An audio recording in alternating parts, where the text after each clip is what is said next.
What's up, everybody? Welcome to Podcast Now. I'm Alex, and in this video, I want to talk about game exclusivity. I want to talk about Sony's recent comments that have been circulating online. Kind of this death of things being exclusive to just Xbox or PlayStation. And well, sure, PlayStation maybe is coming in a little bit slower than Xbox is. I kind of want to talk about the whole picture. So look, we have the official confirmation of the Xbox games that are coming, right? I've actually gone over that on my second channel, Podcast Now Plus. We did that yesterday, but we got the 4 games. We got dates. Sea of Thieves is popping up on the PlayStation Store already to wish list it, and just seeing it there is kind of surreal. I got to be honest, because it's really, and Pentiment and, all of these games, but once you see them, it's like, it's the crossing of this line that took a long time, and I don't know if everybody's really, ready for it, but it is definitely, it's kind of weird. I got to be honest. It's definitely weird seeing it, but I do believe it is the future. So one thing I specifically want to talk about is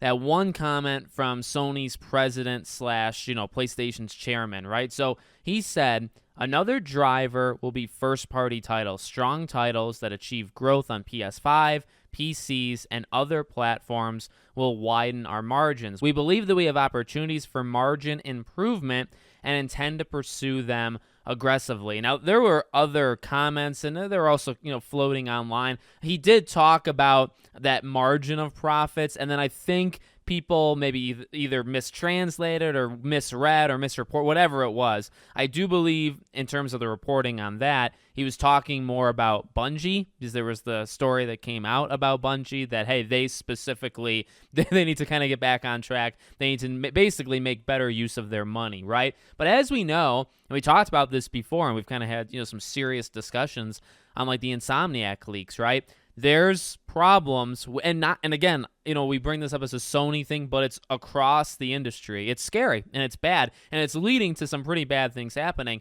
This misuse of money or the overspending, and there's several reasons, again, we've talked about in the past, but games cost so much, and there's plenty of ways around it or ways of tackling it. There's the idea of doing, remasters or remakes, which are cheaper, and those can make you kind of a boatload of money compared to what they cost while you're making the big guns. Of course, there's just ideas that, okay, you have to get that money. You have to lower it. You can't have games costing $250, $300+ million to make. Their profit, and this was something that investors even, right? They had some pretty big problems with PlayStation just in the last, their last meeting, considering they had, 6%, I think. So the money they spend, even though they make a lot of money, and Spider-Man 2 did really, really well, they cost so much money, right, to make it, that when you end up making, you might make, $400, $500, $600 million, but maybe all your expenses were like $3, $4, $5 million, just a little bit behind, right? It's not working. So what I want to talk about, right, they say the other platforms, and I know people are reading into that, differently. You can't, look, mobile, right, phones, and I do think that is obviously something that PlayStation is going towards. In fact, they have outright said it, right? Like, they are getting into the mobile field, and that's not a shocker. So when they say PS5s, PCs, and other platforms, do they literally mean your phone? Or do they mean doing what Xbox basically is doing right now? I could see it.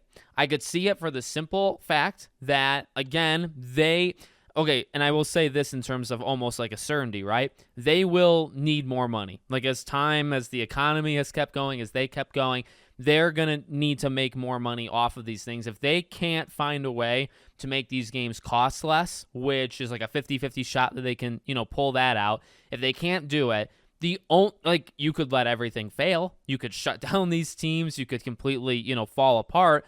Or the only other thing you really could do at that point is put it on more places. Expand the amount of people that could potentially buy your product. And that's not rocket science. It's not console warrior garbage. It's not literally anything except for common sense. If you put yourself into that corner and you say, hey, there's no way we can make these games for less than blank, $300-400 million. And then if Sony, to their investors tell them, you have got to make these games either cost less or you need to make them make more money. We need more money from these games. The only thing to do is to put them more places, right? Because you'd have the opportunity for more people to get it. So then there's Microsoft, and Microsoft is probably doing it for their own reasons. There's a lot of talk about, the console race, right? I mean, look, we've said this before, even regarding Microsoft. I think Microsoft works really well as a publisher, I think, in terms of the very long-term future, right? Obviously not immediately, and their newest, podcasts kind of, shut that stuff down.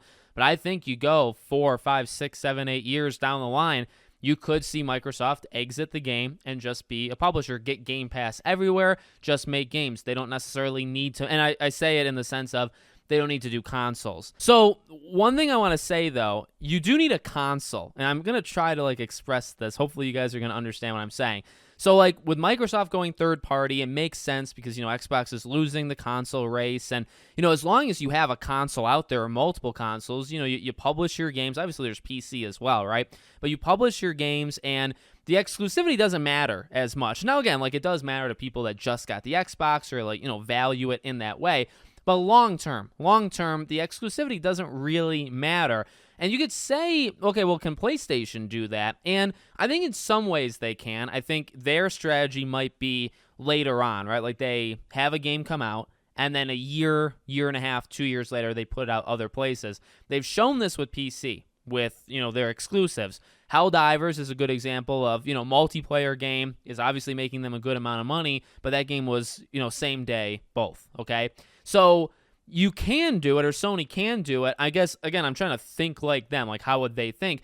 You kind of need one of them, I feel, to value the console. And I say that because, if you value the console, then you do have to value exclusives. Does that make sense? Well, look, I understand. I understand why they do exclusives. I also understand why people do not like exclusives, okay? I try to get, all these arguments, but I think in, say, a long-term vision, you look, again, 5-10 years down the line, I think one of them still would have to value exclusives more than the other. And if it's not Xbox, then I'm not saying it has to be PlayStation, but here's what I'm basically saying. You have to have a reason for people to buy the console. Now, the reason to buy a PlayStation in 10 years might be that it's the only console. If Xbox steps out and there's nothing, and this is speculating, I'm just kind of thinking on my feet, right? If there's nothing else, if there, obviously Nintendo, but Nintendo is a different audience, very different audience. So in terms of what we know of PlayStation, Xbox, you kind of need one. You need, and I mean, I guess virtual stuff, and sci-fi, in the future, but I'm not necessarily, considering that.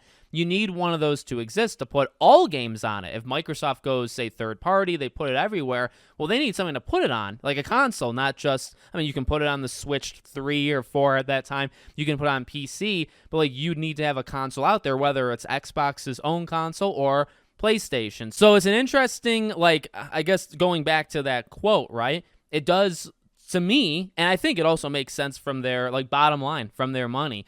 I would not be shocked to see in a couple years, or maybe even sooner than we think, maybe even right now, if they start to do a similar thing to Xbox, but they do it, again, they stretch it out. Maybe they, you look at Xbox and they're still doing it to, the smaller ones, although Sea of Thieves is not a small game, right? That game is really big, but Pentiment is definitely a small one. Hi-Fi Rush is definitely a smaller one. I love Hi-Fi Rush, but it is small. Grounded is actually pretty big, right? But you're not having the Gears yet. You're not having Starfield or Indiana Jones. Now you might, and you might eventually, and actually you might very, very soon, right? But I could see it from PlayStation where they also experiment with the smaller titles, the Kena Bridge of Spirits of the world, the Final Fantasy, games that are maybe only third party that are not, or maybe we would call them second party, right? So those second party games, maybe you would let them go of their contracts or stop signing the contracts or whatever, and they get put on other things. Could we see a world where a Spider-Man or a God of War or Uncharted, etc. make it? Well, I think we are in a world, or we're very close to a world, where Halo and Starfield and Gears, they come over. And if we're that close to that world, I don't think we're all that far behind from PlayStation doing it as well. Again, though, I think one of them, in terms of their own business strategy, I think one of them kind of has to stay more aggressive. Not that I necessarily want it. I think one of them does have to stay more aggressive in the exclusive thing, strategy, to keep people getting the console. But it's tough because you could argue that it's kind of over. Again, not to do console war, because it's not about which one is better. It's about the statistics, what's actually going on. Like, is PlayStation engraved? If they stopped today and Xbox kept going, would people still just do PlayStation? Would they go to Xbox? It's weird and it's tough, but I don't know. It's a very interesting future I think we're moving to, where maybe all of these games eventually move everywhere. PlayStation, I think, will just extend it or, slow it down and really kind of drag it out. I think that might be their strategy, but I do think they kind of do it because, again, as we keep going in this economy, in this world, and all of this stuff, I don't know. I find it hard to believe that they're going to be able to figure out the money situation. So if we're talking just PlayStation here, again, there's only a couple ways you can do it. And if the next Spider-Man or Last of Us Part 3, if Last of Us Part 3 costs $300 to $400 million, it needs to sell an insane amount to just break even. It's not about selling an insane amount just to do it. But you have to do that just to break even, and then you have to keep going to make Sony money, and that's literally what their investors are mad at. They're saying, well, why is it that these games are selling so much? They're making so much money, but because you spent almost as much to make it, we didn't really make any money. That's what's going on. So again, you either cut that back or you put it elsewhere, and their backs, and I'm not saying right now, but I feel like their backs might eventually be pushed to the wall where that happens. So I don't know. It's I don't care. I mean, I make a video, sure. Okay, I talk about it, sure. Do I really care? I mean, I'm going to play games in the future. Like, I'm not going anywhere. I'm not going to suddenly hate gaming. I'm going to get the consoles that are, I'm just kind of saying this, almost as a defense, right? I get the consoles that are out. I play games where they are. If games are limited to places, I tend to find those. If games are anywhere, I play them where I feel like it, right? It's not necessarily going to impact me, maybe the channel, right, in terms of how I cover it or what I cover, but it's going to be interesting regardless. Like, I'm excited to see where the next 5 to 10 years take us, because in terms of exclusives, I think it's going to look a lot different than it has in the last 10 years. So let me know what you guys think. Make sure, as always, you're subscribed to the channel, bell icon turned on, and I hope to see you all on the next one.